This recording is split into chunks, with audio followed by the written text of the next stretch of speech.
November is World Quality Month, and every year for over last 25 years or so, quality professionals across the world have been celebrating this month to share more content and get more people into the field of quality, and of course to make quality a priority once again.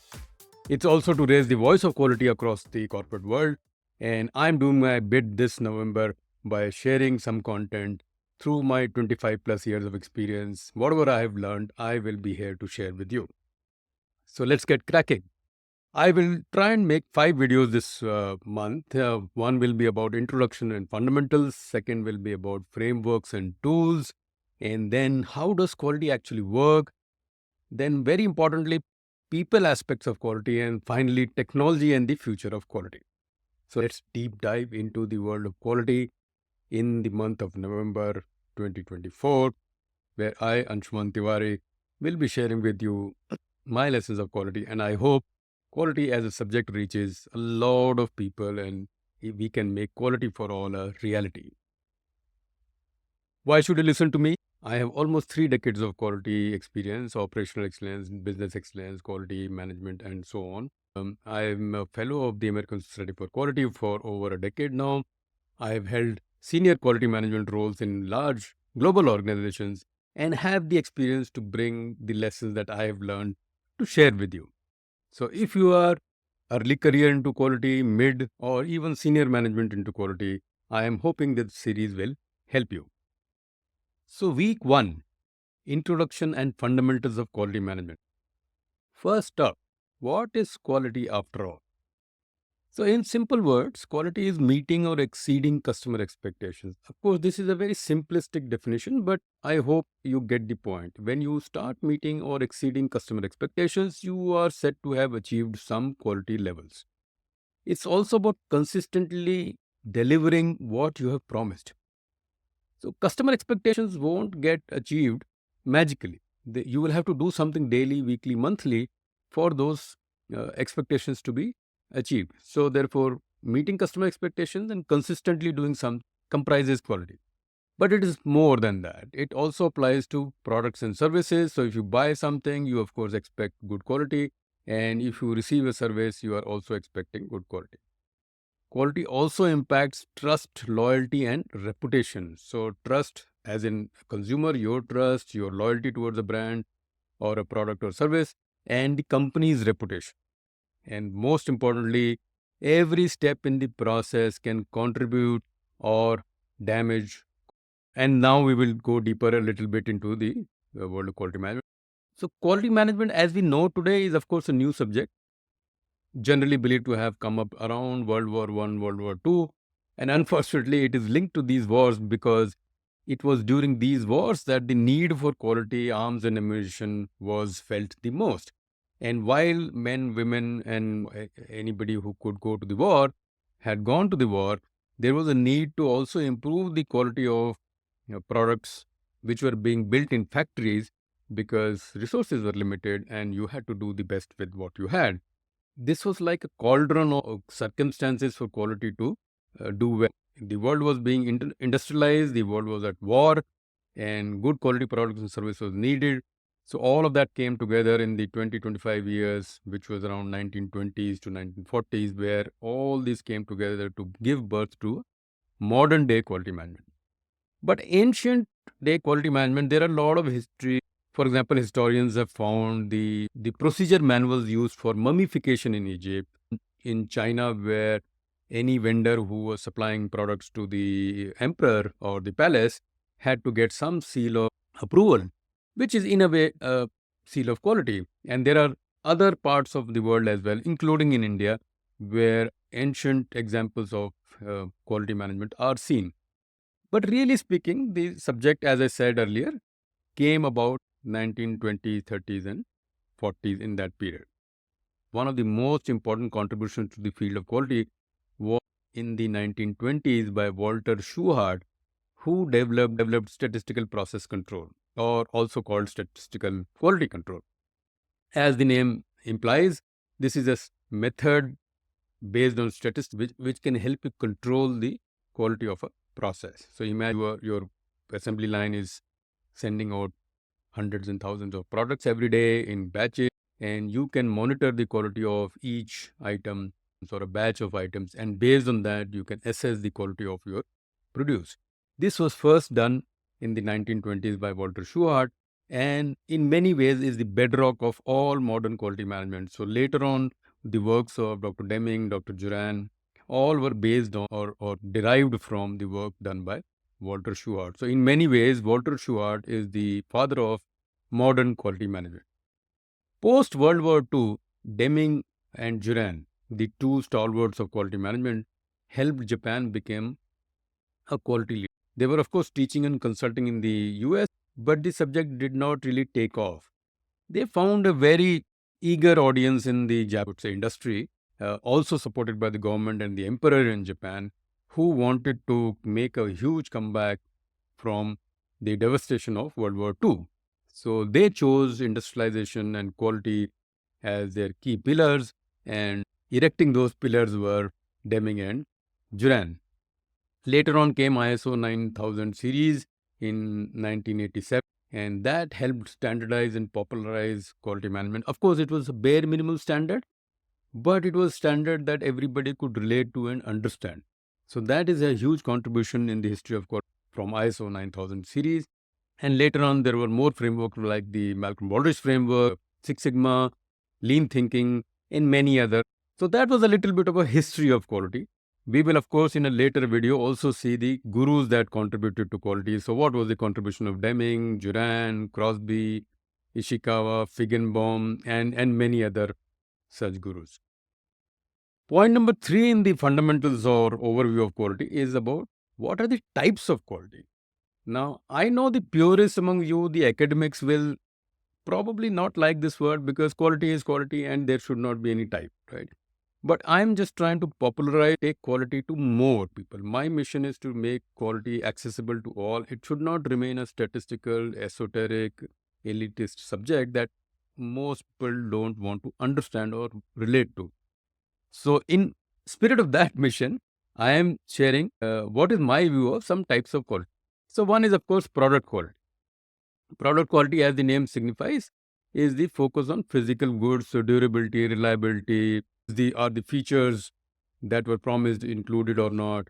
Then, of course, service quality. So, focuses on interaction of when you receive a service. So, you call up a utility company, let's say your phone company or power company, or insurance or financial service. What is the, let's say, response time? Do they complete the request in time? And so on. Then there is something I normally call internal quality, which is within teams. So within teams as in within the organization, and then something external. One can argue that internal and external are all linked, but the way you will approach internal quality will be slightly different from the way you will approach external quality. Many organizations have internal quality programs and also separate external quality programs. And very important to remember is that both product and service quality eventually aim to deliver satisfaction for either for internal customers or for external customers. And eventually, most important in this is that customer perception ultimately defines quality. You can feel, you can say what you want, but eventually it is the customer who will decide with his or her money. You can take them for granted for some time, but eventually when they have a choice of moving away, they will move. And then that's a surprise to you, which it should not be. Point 4 in this video is about dimensions of quality. So first dimension is of course performance. How well something works. Is it working as it was supposed to work? This is one of the foremost criteria for quality in a consumer's mind. When you buy something, you buy it for doing something that you want it to do. Really, if you want a water bottle, you are buying it, drink water from. I have this mic in front of me. I want it to record properly without any glitches. So performance is extremely important. Then the next criteria usually is durability. How long will it last? Right. So there is a mental value that we assign to that. Okay, if I'm paying so much, I am expecting it to last this much. And if the product lasts more than that, then you start feeling that it is of better quality than you expected. It may not be extremely superior quality, it may not be the world's best, but it is lasting longer than you expected it to. Of course, the trap in this is that once the product performs a certain duration, then next time around you want it to perform even better. And that is a challenge for organizations or companies that are producing these products. The third dimension usually is reliability, how consistently it performs. So, durability is important, of course, because it should perform for a very long time. But is it performing the same way all the time? That is reliability. So, reliability is extremely important, particularly for mission critical equipment. Then come other attributes like aesthetic. It should look and feel good. We are living in an age where aesthetics are also very important. And therefore, if a product does not look and feel good, we may not associate good quality with it. The final one is serviceability. How easy to repair and maintain. You don't want to buy a product that is very difficult to maintain or service. Take, for example, phones, which are part of our life today. We all want phones that should look good, that should last very well. And if there is a service issue, we should be able to service them quickly. Those were the 5 attributes of quality. Now, final point in this video is about why is quality very important for business. Now, I often say that, okay, if you think that quality is not important for business, try running your business without quality for a month or for a week, for a day. Very early in my career, I learned this lesson when we were supplying, let's say, an auto component to a large auto organization in India. I was the quality manager at that time, and I had rejected a lot based on the sampling inspection that I had done. But the demand from the customer was very, very intense, and the operations head, who was my manager, actually manager's manager, he took a decision that we will send the lot. And quite a few of the products that were randomly tested did come out okay. I, of course, resisted, protested, but I was overruled and the lot was sent to the customer. Needless to say that the lot was rejected at incoming inspection at the customer's place, and the company had to bear huge losses and, of course, reputation loss as well. And we were almost on watch for 6 months for every product, and we had to pay for that extra inspection that was being done because we had lost that trust that we had built over the years. So, poor quality does lead to dissatisfied customers and lost sales. Think yourself, if you have bought something and it turns out to be poor quality, firstly, you will not buy that product again from that brand. Secondly, you will tell anybody who cares, whether they're listening or not, that don't buy from this brand. A good percentage of those people will actually listen because you have planted a seed. And that will mean that the spiral of poor quality or the vicious circle will come into being. The company that in the same way, good quality builds customer loyalty and boosts word of mouth. Look around yourself. You often buy the same product from the same brand multiple times. And you again tell others as well, or people notice. If people ask you for recommendation, you will recommend that. And that builds larger sales through word of mouth. No advertising needed, no large expense of marketing required, but it will sell. Quality reduces rework and waste and saves huge cost. Rework and waste is a hidden factory, which is a concept we will see later in this series, where only waste is being produced. Good quality management can reduce your rework, repair, and returns as well. In some product categories, returns are very easy. The customer does not like the product, they will return, and you are now saddled as a company with those poor products. Maybe you can just scavenge them a little bit, but it's huge cost gone down the drain. Couple of final points. Reputation for quality differentiates business from competitors. Over the years, we have seen so many examples where we find that good quality companies can actually manage small blips in their quality. They have earned the trust of consumers over the years. And final point, quality is essential for long-term profitability and growth. Study after study over the years has shown that companies that keep investing in quality last longer profitability. Again, look around yourself. All the companies that are today lasting for 25 years, 50 years, 100 years, they are doing so because of the quality of products and service that they are able to supply. So there you go. This was a very high level primer into the fundamentals and overview of quality management. In the next video, we will dive deeper.